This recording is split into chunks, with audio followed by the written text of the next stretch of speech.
Masjid berdampingan dengan kuil Hindu. Gereja tidak jauh dari kelenteng.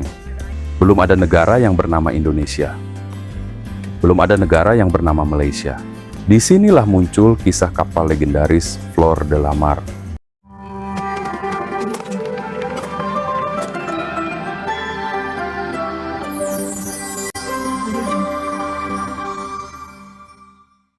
Di video sebelumnya kita sudah berbicara mengenai berbagai stereotip tentang Malaysia. Ada yang bilang Malaysia terlalu keras terhadap TKI.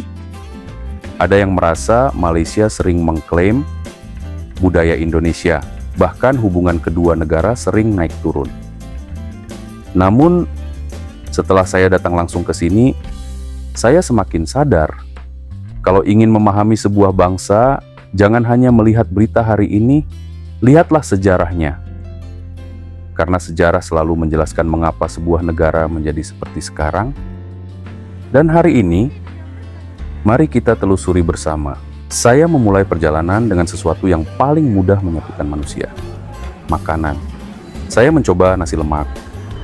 Kemudian roti canai, teh tarik, dan jujur, banyak rasanya yang terasa sangat akrab. Tidak heran, karena sejak ratusan tahun lalu, masyarakat di Sumatera, Kalimantan, Semenanjung Malaya, bahkan sebagian Thailand Selatan, hidup dalam budaya Melayu yang saling berhubungan. Rempah yang sama, laut yang sama, bahasa yang mirip. Jadi, jangan heran jika banyak makanan kita sebenarnya lahir dari akar sejarah yang sama. Salah satu cara terbaik mengenal Kuala Lumpur adalah naik hop on hop off, bus wisata yang membawa kita mengelilingi kota. Menariknya, dalam satu perjalanan kita melihat gedung pencakar langit berdampingan dengan bangunan kolonial, masjid berdampingan dengan kuil Hindu, gereja tidak jauh dari kelenteng. Malaysia memang dibangun dari keberagaman, dan sejarah panjang itulah yang membentuk wajah negara ini hari ini. Salah satu tempat yang paling saya rekomendasikan adalah Museum Negara Malaysia. Disinilah saya mulai memahami perjalanan panjang negeri ini. Sejarah Malaysia ternyata jauh lebih tua daripada berdirinya negara Malaysia modern. Ribuan tahun lalu kawasan ini telah menjadi jalur perdagangan internasional. India, Cina, Arab, semuanya pernah singgah. Namun pengaruh terbesar datang dari kerajaan-kerajaan Melayu. Ada satu bagian di Museum Negara yang menurut saya sangat menarik. Bukan karena bendanya paling tua, tetapi karena hanya sebuah peta. Kadang kita melihat peta hanya sebagai gambar.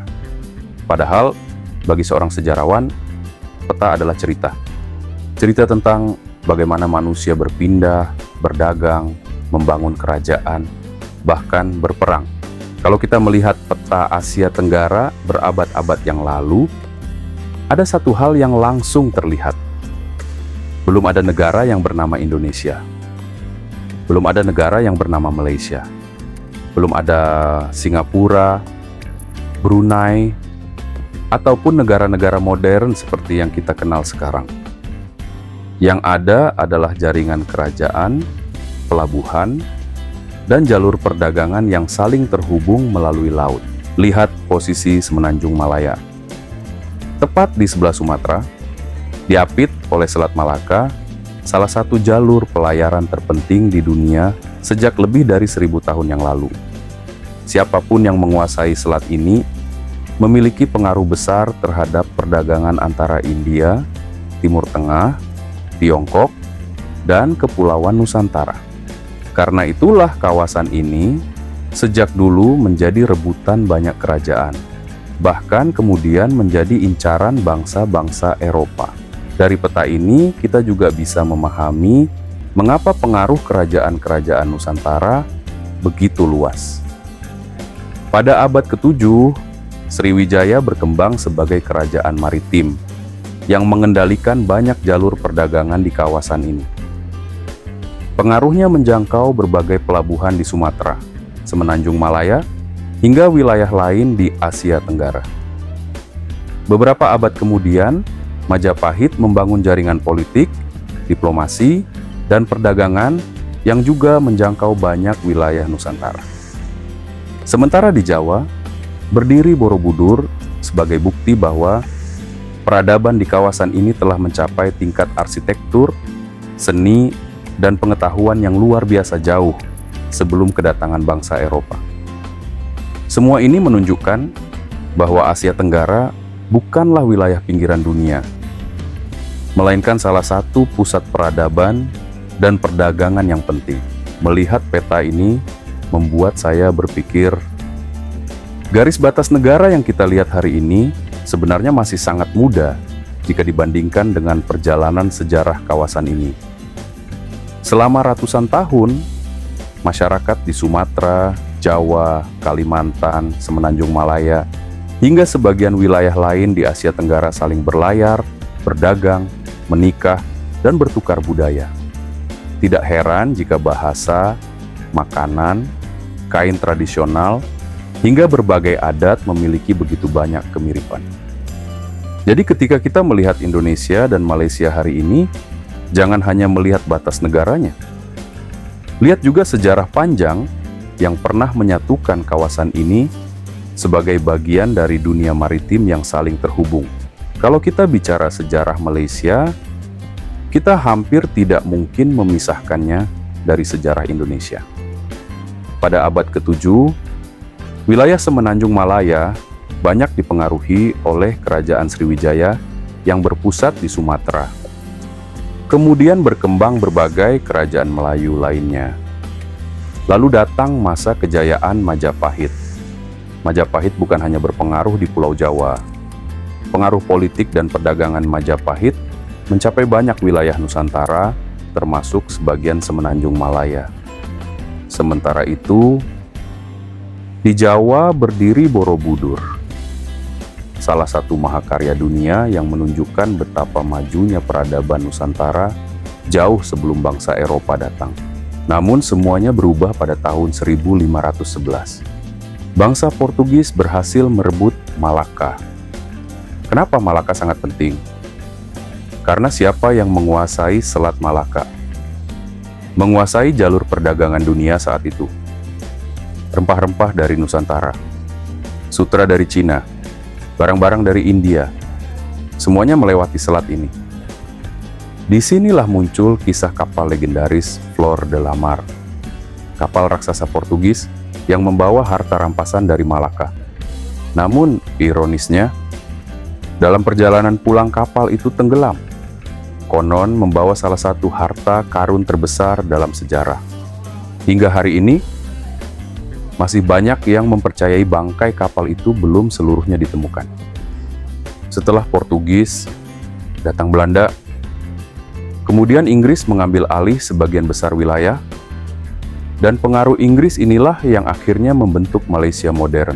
Malaysia memperoleh kemerdekaan pada tahun 1957 sebagai Federasi Malaya. Kemudian pada tahun 1963 terbentuk Malaysia yang kita kenal sekarang dengan bergabungnya Sabah, Sarawak, dan Singapura. Meski kemudian Singapura memisahkan diri pada tahun 1965. Yang menarik, kemerdekaan Malaysia relatif lebih damai dibanding banyak negara lain, karena diperoleh melalui proses negosiasi politik yang panjang bersama Inggris. Satu hal yang cukup unik, Malaysia memiliki sejarah sistem politik yang sejak awal banyak dibangun berdasarkan representasi etnis. Ada partai yang mayoritas mewakili Melayu, ada yang banyak didukung masyarakat Tionghoa, ada pula yang mewakili komunitas India. Model seperti ini lahir dari kondisi sosial Malaysia yang sangat beragam. Meski dalam perkembangannya politik Malaysia terus berubah dan semakin kompetitif, latar belakang sejarah tersebut masih memberi pengaruh terhadap dinamika politik hingga sekarang.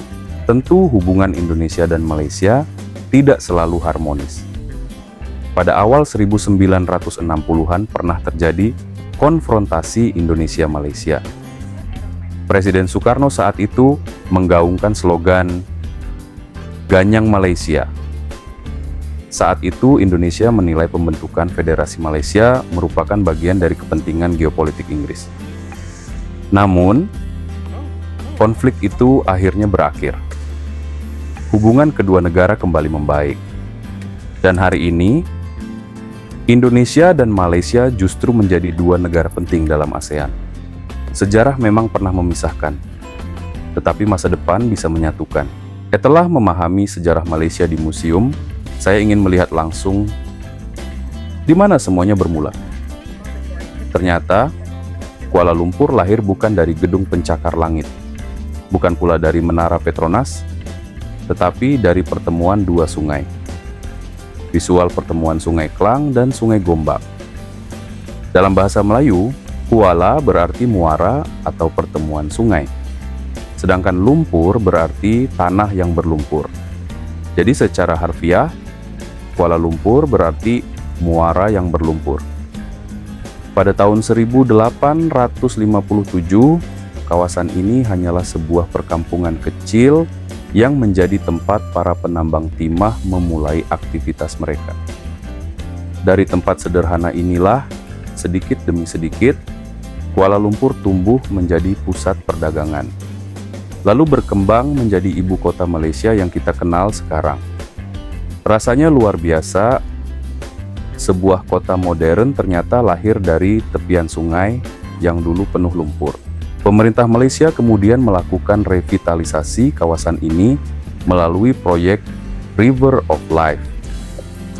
Sungai yang dahulu identik dengan kawasan kumuh kini berubah menjadi ruang publik yang bersih, indah, dan menjadi salah satu ikon wisata Kuala Lumpur.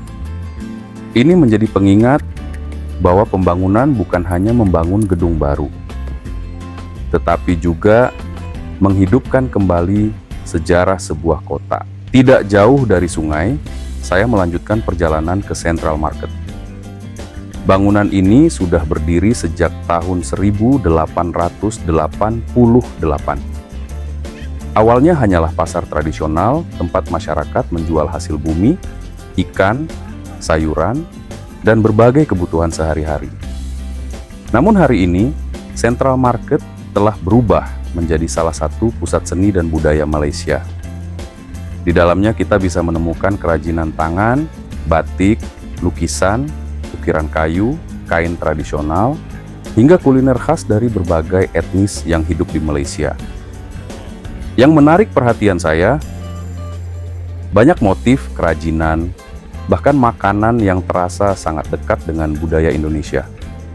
Dan itu bukan sesuatu yang aneh, karena selama ratusan tahun, masyarakat di Nusantara saling berdagang, saling berinteraksi, bahkan memiliki akar budaya yang sama. Berjalan di Central Market membuat saya kembali mengingat satu hal. Sejarah tidak selalu tentang perang, tidak selalu tentang siapa yang menang dan siapa yang kalah. Sejarah juga tentang perdagangan, tentang pertemuan manusia, tentang pertukaran budaya, dan tentang bagaimana keberagaman bisa menjadi kekuatan sebuah bangsa. Mungkin inilah alasan mengapa Kuala Lumpur terasa begitu hidup. Karena kota ini dibangun bukan hanya oleh satu kelompok, tetapi oleh banyak budaya yang selama ratusan tahun belajar hidup berdampingan. Setelah melihat langsung Malaysia, saya belajar satu hal, tidak ada negara yang lahir tanpa luka sejarah. Malaysia pernah dijajah, Indonesia juga. Malaysia pernah mengalami konflik, Indonesia juga. Namun yang membedakan adalah bagaimana sebuah bangsa belajar dari masa lalunya. Bagi saya, Indonesia dan Malaysia bukanlah dua negara yang harus terus dibandingkan, melainkan dua saudara yang memiliki akar sejarah yang sama. Kalau kita bisa saling belajar, saling menghargai, maka bukan hanya Indonesia atau Malaysia yang maju, tetapi ASEAN secara keseluruhan akan menjadi kawasan yang jauh lebih kuat. Karena sejarah seharusnya tidak digunakan untuk saling membenci, melainkan menjadi pelajaran agar kita tidak mengulang kesalahan yang sama. Kalau kalian menikmati perjalanan seperti ini, jangan lupa subscribe Jejak Om Roy. Karena di channel ini kita tidak hanya berjalan melihat tempat, tetapi juga mencoba memahami makna di balik setiap perjalanan. Sampai bertemu di episode berikutnya.